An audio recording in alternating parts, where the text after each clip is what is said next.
अलैकुम। शरजीन पर तशरीफ फरमा मुस्लिमीन के उम्मीदवार अब्दुल बशीर शेख साहब, सदर मजलिस सूरत सिटी और सूरत ईस्ट के मजलिसी उम्मीदवार वसीम कुरैशी साहब, स्टेज पर जमा मुअज़्ज़िज़ीन व मजलिसी रुफ़क़ा, मैं आपके और सदर मोहतरम के दरमियान में ज्यादा देर तक रुकावट नहीं बनूंगा। चंद रोज से आपके इलाके में घूम रहा हूं, एक दो वाक़यात सुनाकर अपनी जगह लूंगा। आप दिल खोल कर अपने क़ायद को सुनिए। मोहतरम हज़रात, मैं लिंबायत में उमरवाड़ा और पाठेरा के इलाकों में घूम रहा था। मुझे मेरी एक बुजुर्ग से मुलाकात हुई। बुजुर्ग ने कहा, बेटा तुम लोग उतनी दूर से आए हो और हमारे बच्चों के बेहतर मुस्तकबिल के लिए आए हो, लेकिन यहाँ पर एक मसला दरपेश है जिससे हम सब उलझन में मुब्तला है। मैंने पूछा, हजरत क्या मसला है? कहने लगा, बीजेपी ने 25 से ज्यादा अपक्ष मुस्लिम उम्मीदवारों को खड़ा कर दिया है। मैंने पूछा क्यों? तो बोलने लगे उन्हें डर है, उन्हें डर है कि लिंबायत का इत्तेहाद तारीखी है। लिंबायत का इत्तेहाद एक जगह जाएगा तो वो हार जाएंगे, उन्हें ये डर है। तो मेरे भाई, वो बुजुर्ग ने मुझसे पूछा, आप क्या कहते हैं?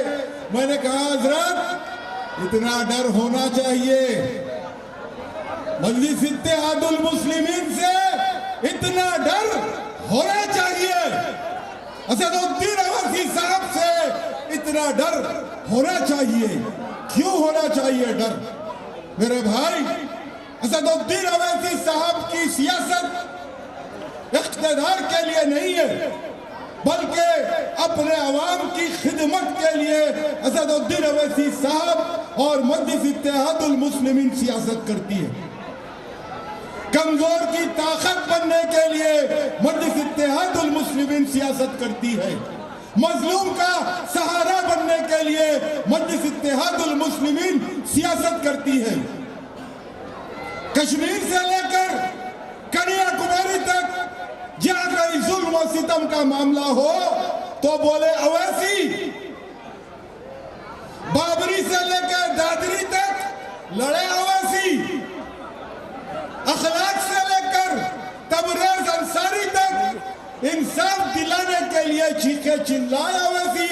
और जब अवैसी को शक्ति देने की, वोट देने की बात आती हो तो हम में के नादान, हम में के बुजुर्ग मुख्तलिफ किस्म के इल्जामात लगाते हैं। मैं रियासत बिहार का एक वाकया सुनाकर अपनी जगह लूंगा। रियासत बिहार में जब मजलिस इत्तेहादुल मुस्लिमीन सीमांचल की पसमानदगी की लड़ाई लड़ने के लिए पहुंची, उलमा का एक ग्रुप मोहतरम सदर साहब से मुलाकात के लिए आया। उलमा ने दो टोक अंदाज में पूछा, असद साहब, बाज लोग इल्जाम लगा रहे हैं कि आप बीजेपी के फायदे के लिए काम करते हैं। तो मेरे भाई सुनो, और से सुनो नौजवानों, कल ये समाज के ठेकेदारों और दरी बिछाने वालों को तुमको ये जवाब देना होगा। असद साहब ने कहा, हम दोनों मदीने मुनव्वरा जाएंगे, रोज़े रसूल सल्लल्लाहु अलैहि वसल्लम के पास, खदमे मुबारक के पास ठहर कर आप मेरी हलाकत की बद्दुआ करना, मैं आमीन कहूंगा।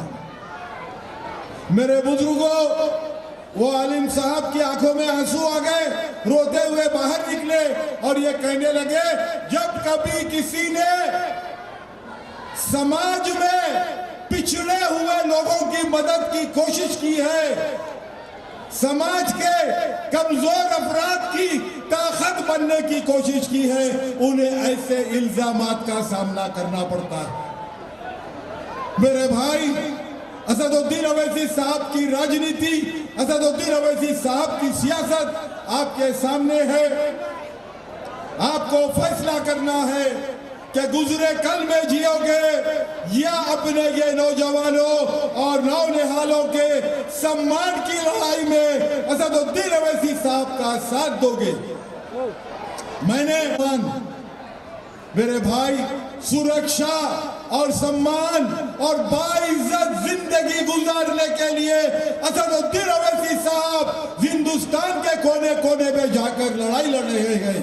हिंदुस्तान एक जमहूरी मुल्क है और जमहूरी मुल्क में संविधान के दायरे में जब तक तुम्हारी सियासी आवाज नहीं होगी, तुम्हारी बात सुनी नहीं जाएगी और तुम्हें सियासी तौर पर ताकतवर और बाइख्तियार बनाने के लिए असदुद्दीन अवैसी साहब मुसलसल काम कर रहे हैं।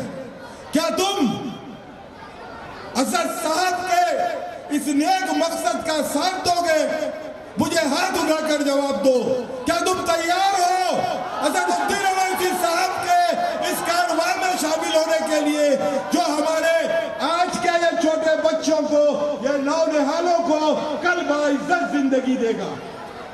तो मेरी आपसे दरखास्त है, 1 तारीख को चुनाव है, मजलिस का निशान पतंग है, पतंग के निशान पर अपने वोट का इस्तेमाल कीजिए और मजलिस इत्तेहादुल मुस्लिमीन को अपनी दुआओं में शामिल रखिए। वाखिरु दावाना अल्हम्दुलिल्लाहि रब्बिल आलमीन।